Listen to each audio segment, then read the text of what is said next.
Oh my gosh, come on in, fellow pop culture aficionado. Or our moms. Hi, moms. Enjoy us on the couples couch. We saved you a seat. We're Tanner and KB Cunningham, a married couple who dish out hilarious banter and spark interesting conversation. From the wild world of reality TV and the furthest reaches of the internet, we're here to unpack it all. So grab a snack, settle in, and let's explore the fascinating intersectional world of pop culture. Good morning from the couples couch. Good morning, babe. How are you? I'm doing well. Happy Wednesday. Happy Wednesday.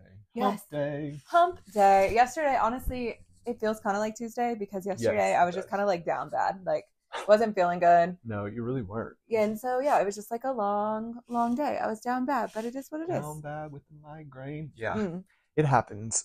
That is unfortunate, though. But I'm glad you seem to be feeling better. Yes, feeling so much better, feeling rested, and like excited to kick off the day. Hey, do you feel like today is giving hump day energy? I would say so. For me, it is. Yeah, no, it's definitely giving hump day energy for me. We literally are like halfway through the week. I have lots of little meetings today. I'm excited to do them and everything else in between. It's all happening. It's literally all happening. Now I have to start picking out clothes to pack. Oh, that's an endeavor. Yeah. We are going a couple places and we need to pick out clothes to pack. That means that we are going to have like a full fashion show. It's not like we just like pick, oh, this, and this. It's no, what I want to wear here. How do I want to wear? It's like the outfit's fully styled, like down to jewelry usually. So it's an endeavor. Like you said, we're going a couple places, so I have to look at the weather. I have to see what's cooking there. Do I need a rain jacket? Do I need to bring, what do I need to actually bring? Yes. So that'll be a determinant too today. I'm going to have to peek at the weather. I know I already started picking out some of my clothes. Yeah. And I just hope like the weather aligns with what I've picked out. Fingers crossed. And I'll have to pick out a few more things. I still need to like pick out jewelry, but like it's a risk. Shirt, shoes, pants. That's all known. And so, we got to pack. We're doing like little maintenance things this week. Like I'm going to get my eyebrows done. Right. I got to do like a couple things like that. Just like, let me take care of myself. We're going to do manicure, pedicure. Haven't done that in a while. It's been a minute. Yeah. Been waiting. So that's what's been cooking. Yeah.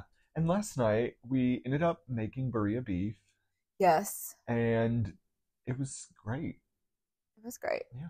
Per usual, I'm like, nothing new there. Nothing new. Nothing new to report. Oh, I do love the burrito beef. And you know what? I'll be cooking it again today. I can't wait. Yeah. Tanner does all the prep work for it really now, so that's nice. Like all I have to do is just like get the stuff in the pan and like warm the meat up and like make it. So thank you. No, the prep work is nice. No, I feel like that's the easy part because I don't want to have to like fry it and do all that. That's like harder to me, so I appreciate you doing the hard part. And for me, that's the hard part is all the prep work. I don't like all the build up, all the executive functioning to do the task. Yeah. I'm like, I just want the task done. Just needed to be done. No, that's fair.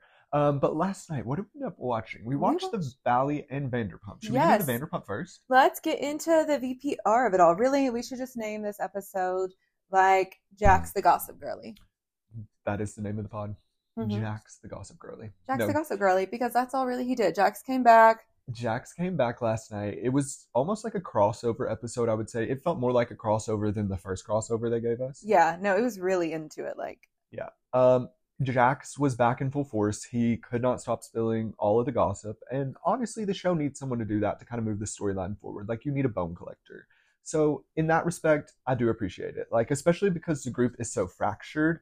Like, Jax is kind of weaving them back together in a sense. Yeah.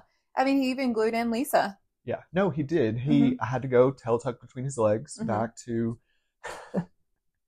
Oh my gosh. So yes, the episode... That really made me laugh because the toast got a shout out on last night's episode, which I love the toast. I do too. And they've been talking about it and been waiting for it. And in my opinion, they kind of put them in a bad light. They put them in a bad light, which was kind of LOL funny, but also it could happen to us. They could clip anything. All you have to do, no, it just shows you like the power of editing because like all she did was ask if like Lisa was still just a figurehead. Yeah, still like relevant. Yeah, and like the Vanderpump of it all. And I would say yes and no. That same question myself. Yeah. So please don't clip this, Bravo. But if you want to, pay me. Clip off. Clip off. Because you know where I want to see Lisa Vanderpump? Where? I want to see her as a friend of, or I want to see her like riding horses with the girls. Or I want to see Lisa go and do. I love seeing Lisa riding horses with the girls. I'm actually glad you said that. Yeah. because I was just gonna say I want to see Lisa doing like animal. Like I want her to go to like different animal places and showing us off different like things because she's so obsessed with animals. Obsessed. No, but back to the Jax of it all. So he is. Where was I going with that? Do you remember? Oh, that he was just like he came into Sir. He Oh, had to yeah. like Tail bow tucked between down, his kiss the legs. ring, Yes. like and Because say. he said bad things about Lisa on the podcast. On a podcast. And Lisa was like, "What have you ever done for me?" And I'm like, "You're like carry the seasons." No, truly though, Jax is the reason Vanderpump exists. Yeah, she tried to say like you wouldn't have this without me, and I agree. Like it's a mutually beneficial thing. It's parasocial. Like right, it's both of them. Like so, like they needed each other, and like parasitic really is more of it. Definitely. And now that Jax has a little bit of fame and a little bit of money, like it's funny to have to see him curtail himself to Lisa. Yeah, it is. It's LOL. Yeah, like it's LOL, and he was there the whole time. Like we got a couple of things. Like honestly, the episode was really slow to start, and then like everything just like popped off at the end, and we got this like brunch / pool party. Yeah. Thank you. So we go into the pool party, and is it the something about her pool party or something? No, it's not something about her pool party. James just says James was just like, oh, we're doing this brunch, right. Like we're gonna like have a little pool party after to like have fun. And so like the gang leaves brunch and they all go to the pool party because I think they basically like it's like you have to film somewhere. Where we're gonna go film? And James is like, just come to my house. I have a thought about this too. I am so upset and over Bravo and production and everyone editing giving James and Allie crap for living at the Burbank airport, yet they film there every 2 seconds. I know. I'm like, y'all, they better be paying their mortgage. Pay their mortgage and pay Allie. Like Allie Luber, literally, she was on Watch What Happens Live last night. She was LOL funny. She looked great. Mm-hmm. That hair, that's how we know she's like so healthy because her hair is just like super like taken care of. Yeah, hair is such a good sign of like health sometimes. It is. But yeah, Allie, she's just a friend of. She's a friend of. She's getting PPE. You told me that, and I didn't know that. She's paid per episode. So she doesn't get like the same cast thing. She's not on the after show, like all those things. And I'm like, if we have to sit through the Valley people, which we've never known before on the after show for Vanderpump, then I think we should let Allie come and at least like spill her things because Allie has brought us a lot of juice and drama. Last night she even confirmed that she'd met Michelle's new boyfriend. Yeah. So I'm just like, exactly. Yeah, pay Allie. Hey, Allie, justice for Allie. But yeah, and also justice for James and Allie's house. I love that it's under a flight path. And again, don't show me that again if you're going to continually film there. And you know what that actually means? They can get to and from the airport super fast. Because it really sucks driving 40 minutes to the airport. Actually. You know what? Their Uber bills to the airport, flat fees. So like, yeah. But then we go to this pool party. They talk a little bit about like James and Allie, like, because James wants to like not go on this trip. Because of hippie. Right, and like dog. I see both sides of this of like Allie was like, I need to go somewhere. You just need to figure out what you're gonna do with your dog. Honestly, they need to figure out how they're gonna fly with it. That's what they just need to figure out. Well, and them not sleeping in the same bed because they have separate animals. Like our solution, kick the dog or animal out of the bed. Kick the animals out. Like the animals, like our animals don't sleep with us. Our animals do not get in our bed. Our bedding is way too nice. Like you don't get to come have like dog hair. Well, and rip it potentially with your talons. No thanks. Yeah, and it's just dirtier. He's dirty. We walk a couple miles like almost every day. Like no, like it's just not happening. So I like my opinion on that is don't let the dogs in the bed. Agreed. Don't let the cats in the bed. Agreed. Cats are crazy too. They'll just walk on anything. You can't trust them. No, cats, yeah, they're just like their own independent. They're just like, thank you for providing me shelter. And I know some of them are like very kind and nice, but like we're not cat people. Thank you, Amy. Yeah. And so the pool party happens and it's really Sheena and Sandoval get into it at the end. Just like the big piece of it. Yeah. Sheena is like, I want to go home, Brock. Like they've been fighting on and off this whole episode. They need to just complete like they need to go to communication. Therapy. Yeah. But at the end, she's like, Sheena is talking to Tom Sandoval and Kyle Chan. Kyle Chan's the place where she filmed the Apples video, just like provide some context why he's there, like in this conversation. And Sheena's like, did you hear my song? And he's like, no, not yet. And why do you always have to manipulate the situation to make so much money off of me? Right. And why are you making so much money off of me? This had nothing to do with you. You had nothing to do with this. And she's like, what do you mean I've had nothing to do with this? I had a restraining order against me. You are one of my closest friends. Yeah. She is one of my closest friends. And I don't trust people because of your actions. Your actions really pulled back the curtain. Right. To show me like how much people can be nasty. Yeah, for sure. And so he decides to throw it in Sheena's face and say, you're a mistress, Sheena. You did this before. He loves to bring up the past. Which was, she was like 20. And that's what she said. Something years old. Like 26, 27. I was 20 years old. Like, you have no idea what you're talking about. You're 40. You're a joke.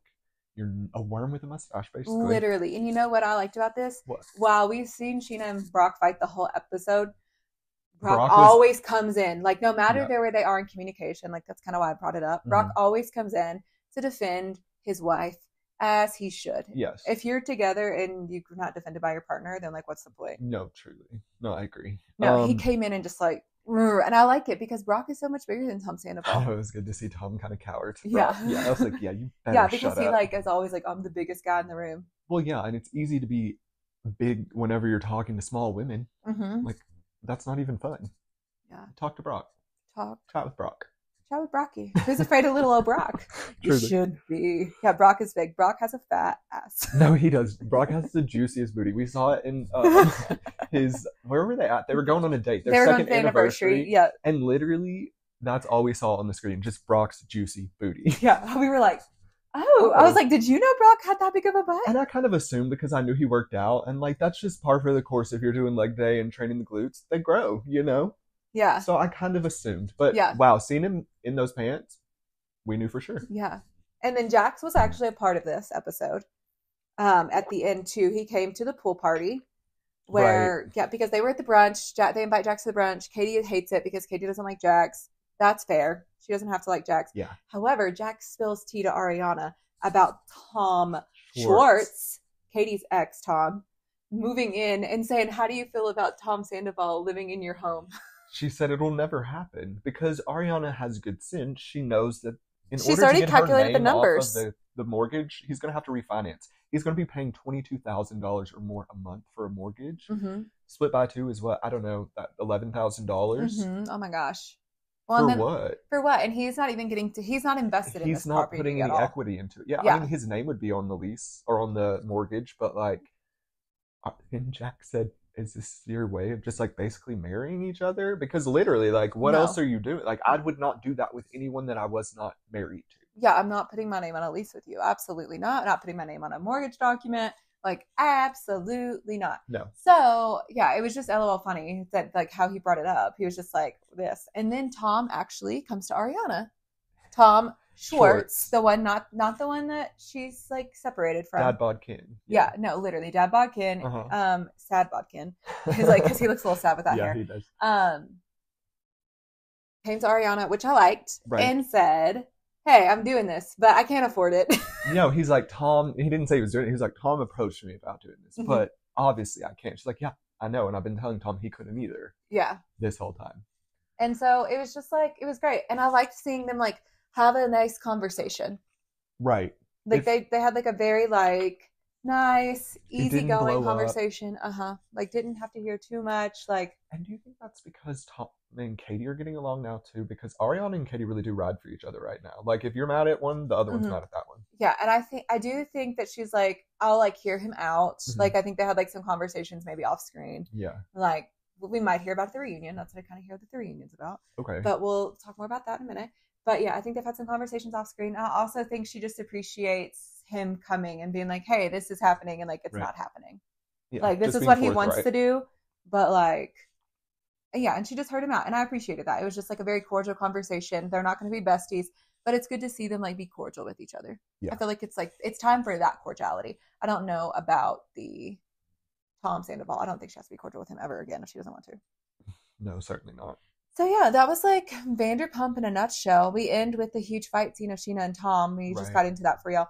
But like, yeah, we'll see what happens when they come back. But it was not good. Both of the episodes we watched last night ended in like a cliffhanger of a fight. The Valley too. So the Valley. And that's really all I care to talk about. Do you want to talk about anything other than that? In the Valley, like Luke, I just want to talk about how messy Luke is. Luke is also messy. These men are messy. No, these men are messy. Kristen Doty is messy. Kristen Doty lit the match, said this girl has a boyfriend, and then like literally walked out. Name? Michelle. Thank you. Michelle Lally and Jesse Lally. They are a married couple, allegedly. No, literally allegedly. And they are, I don't know, I think they're in the process now of separation or divorce, but they're in the process in this moment, what we're learning is it seems as though Michelle has a boyfriend. And that was news to me because you could have told me that Jesse had 25 mistresses. I'd be like, yeah, obviously. Yeah. Hello. Clearly. And he still might. No, agreed. But it was quite the twist whenever it turned out that Michelle was getting hers. I was like, oh, well, if it's good for the goose, it's good for the gander. Well, and he kind of alluded to that, though, in last week's episode that we watched, where he was like, are you going to tell your daughter you blew up your whole world? Oh, right. Like, he's like, I think he was basically saying, like, you can do what you want, but you have to stay with me. Like, he wants the power over her. Yeah. Like, that's what it is at the end of the day. Like, go have sex with whoever you want. Like, because I'm doing that. But, like, don't blow up our daughter's world. Yeah. Like, get over it. Like, this house is big enough for us to, like, be separate. Like, that's the vibes it gives. And, like, that's really unhappy. Really sad. No, and that's kind of, so I say that to say at the end, when he was like, don't you say anything that I already don't know about my wife, which you were really on to that one. So I wanted to bring it up so you can talk about it. Okay, so they were at a dinner party, I believe, right? Mm-hmm. They were sitting somewhere. And then the fight escalates and the 4 characters get up. It's Luke, Kristen Doty's boyfriend, who is Luke, and then Jesse and Michelle. Yeah. And they all exit the room.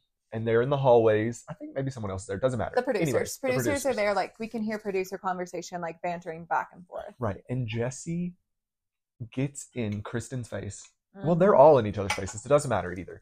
But anyways, it's something is said to the fact of, Jesse says, don't you dare say anything that I don't already know about my wife. Like, don't you say a secret that I don't know. Right. So, like, everybody's operating that's in an open secret. Yes. Everyone knows. And that's what Luke is saying. I think about Lucas? What's his name? His name's Luke. Yeah, he's like, I'm not going to keep their secret anymore. I'm not going to do it. Like, they purport themselves to be good people and all of these things, and it's BS. And, like, I do understand, like, if you're having to keep an open secret, like, having to live with that is not fun. Yeah. And, like, I just would choose not to be friends with people I had to have an open secret with.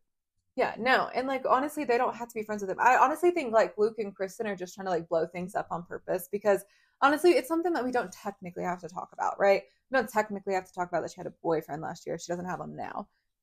That's something we have learned, especially since they weren't, like, signed to anything. Yeah. They should have brought it up differently. I think, like, it's interesting to know and good to know. It's reality TV. You're supposed to share what's going on in your real life. Sure. However, it's LOL, like, that's how you're going to bring it up. We're going to bring it up this way. I just would have done it in a different way.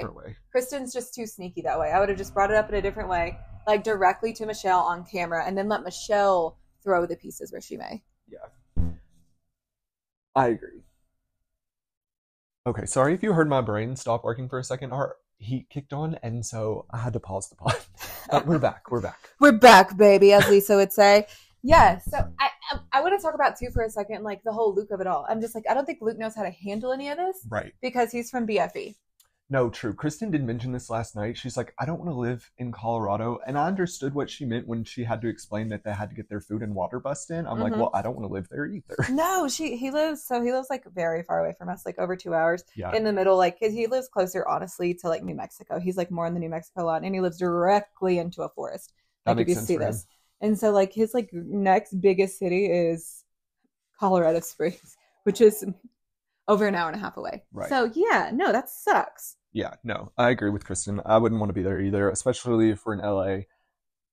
And, you know, that's what we're doing. We're filming. We have a job there, like, you know. Right, we have a job. And then, like, I get, like, you know, we talked about this before, like, with couples. Like, it's nice to balance of, like, oh, like, she's a city girl, he's country, or, you know, she's like a torture poet and he like doesn't think. Like, you know, like sometimes that balance is nice. Right. However, like, I don't know how they're gonna marry their 2 worlds. It'll be tough. So yeah, we'll see how far they make it in life and how they marry their 2 worlds, because he talked about it. I don't think Luke is ready for this type of drama, though. I don't think he knows what the he life. Signed up for. No, he does not know what he signed up for, which is why he's so off the handle. Like, Kristen can literally, like, I do appreciate him standing up for her. But, like, nothing was, like, really, like, happening in that moment. Well, I guess when he threatened her, that's different. But, yeah, I think Luke is still trying to figure out, like, his footing of, like, when do I go in? When do I not go in? Because there were, like, producers there at that moment. Like, she didn't technically, like, need, like, help. But, you know, I stood up for Brock, taking up for Sheena. So I guess I could stand up for Luke. I just don't really like Luke and Kristen that much. Well, and I don't like Jesse and Michelle. But I think they're in the right in the situation. I think Jesse and Michelle are lying. For sure. And so, like, you're just trying to cover something up. And when you're trying to cover something up, I'm like, just be honest about it. Yeah, just tell us the truth. We can always sneak it out anyway. Or, you know, like, we can always smell it out. Oh, we're always going to suss it out. Yeah, suss it out. But yeah, no, so that's kind of where they left us in the midst of that fight. So we'll see what happens next week. I'm excited because we'll watch the after shows. Because usually we get some more information from those. Yes, I do like the tea of the after shows. They come on Peacock the next day. I really enjoy watching those. And yeah, like it's bumping right now. We like it. Next week, Vanderpump's going to San Fran. I just had a thought. If they get rid of Andy, conspiracy theory. If they get rid of Andy, do you think the after shows become the reunions? Like, they might have to have a sit down with someone, right? If something really big breaks, like Sandoval or something. But, like, honestly, maybe. Yeah, no, seriously, maybe. I think if something breaks, but I like the idea of it. It's just like, while they're filming the after show, they would need to change the structure of how they film the after show. Certainly. Because how they would need an intro to begin with and an outro. Yeah, definitely. And like, while they're filming the after show, it's like pretty fresh into filming, I think. I think they're just like, oh, can you tell me about this? Right. And then like the reunion, like they've seen all the episodes, and so they're really able to like come together to make like the final consensus, and if we need to like repair or if we're not going to do anything. So that part's hard for me, is so they'd have to like change up the structure a little bit. But I think they could do like an after show reunion and just give us like 45 minutes. Look. Yeah, I don't think we need like these 3-part reunions. No, like going back to that, we've talked about it before. We talk about it again. We don't need a 3-part reunion, Bravo. No. We need like an hour to an hour and a half max. Cut the filler. Give us what we want to hear. Get to the point. Like, that's the whole point of the reunion. Yeah. It's to like wrap it up so you all can start filming next season. Speaking of wrapping it up. Yeah. Should we wrap it up? Let's wrap it up. Okay, let's do it. Thank you so much for listening to the Couples Couch podcast, where we give you our clickbait culture stories, current obsessions, reality recaps, and everything in between. We are on TikTok, Instagram, YouTube, all the places that you get your podcast, and you can find us at the Couples Couch podcast. Love you so much. Thank you. Bye.